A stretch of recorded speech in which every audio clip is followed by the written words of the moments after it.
తెలంగాణ ఉప ముఖ్యమంత్రి భట్టి విక్రమార్క మాట్లాడుతున్నారు. లైవ్ చూద్దాం. ఈ జాతి నిర్మాణం కోసం, సమాజ ఉద్ధరణ కోసం, అసమానత లేని సమాజ నిర్మాణం కోసం ఈ రాష్ట్రం దేశం కూడా ప్రపంచంతో పోటీ పడుతూ అందరికీ అభివృద్ధి చెందాలనేటువంటి ఆలోచనతో ముందు నడిపేటువంటి ప్రభుత్వమే మా లక్ష్యం.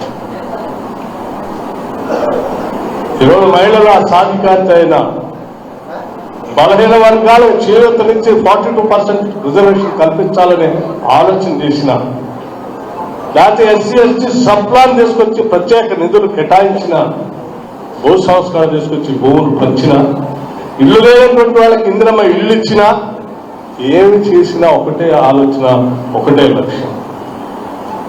ఈ సమాజం ఒకళ్ళు ప్రేమిస్తూ అందరూ సమానంగా ఎదగాలనేది కాంగ్రెస్ పార్టీ లక్ష్యం. అటువంటి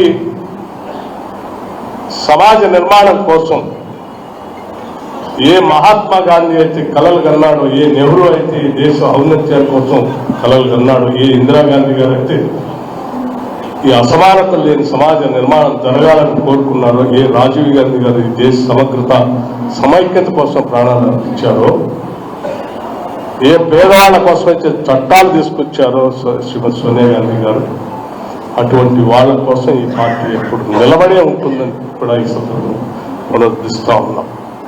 అందుకే ఈరోజు కోట్లాది మంది ప్రజల కోసం యూపీఏ 2 గవర్నమెంట్లో శ్రీమతి సోనియా గాంధీ గారు చైర్పర్సన్ గా, మన్మోహన్ సింగ్ గారు ప్రధానమంత్రిగా కోట్లాది మంది ప్రజలకి Mahatma Gandhi national employment guarantee scheme అని చెప్పి కూలీలకి ఆయా గ్రామాల్లో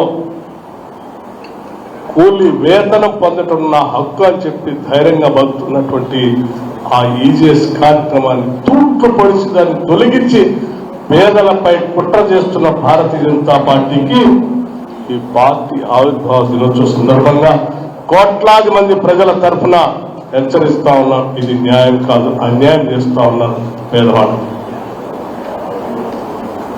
ఇది సరైన నిర్ణయం కాదు. సంపద ప్రజలకు పంచాలి తప్ప ఏదో కార్పొరేట్ వ్యవస్థలకు పంచడం కోసం కాదు ఈ భారతదేశ ప్రజాస్వామ్య వ్యవస్థ. ఈ దేశ వనరులు సంపద ప్రజలకు పంచాలి. అలా ప్రజలందరూ సమిష్టిగా సుభిక్షంగా బతికేనే ఈ సమాజం అభివృద్ధి. ఈజీఎస్ పనులు ఈజీఎస్ ఇచ్చేటువంటి 1,00,000 కోట్ల పైబడి ఆనాటి కాంగ్రెస్ ప్రభుత్వాలు ప్రతి సంవత్సరం నిధులు కేటాయిస్తే ఇవాళ చిన్నగా తూట్లు పొడుచుకుంటూ వచ్చి చివరికి ఆ స్కీమ్నే ఎత్తేసేటువంటి కుట్ర ఈరోజు దేశంలో పెద్ద ఎత్తున పేరు మార్చి మహాత్మా గాంధీ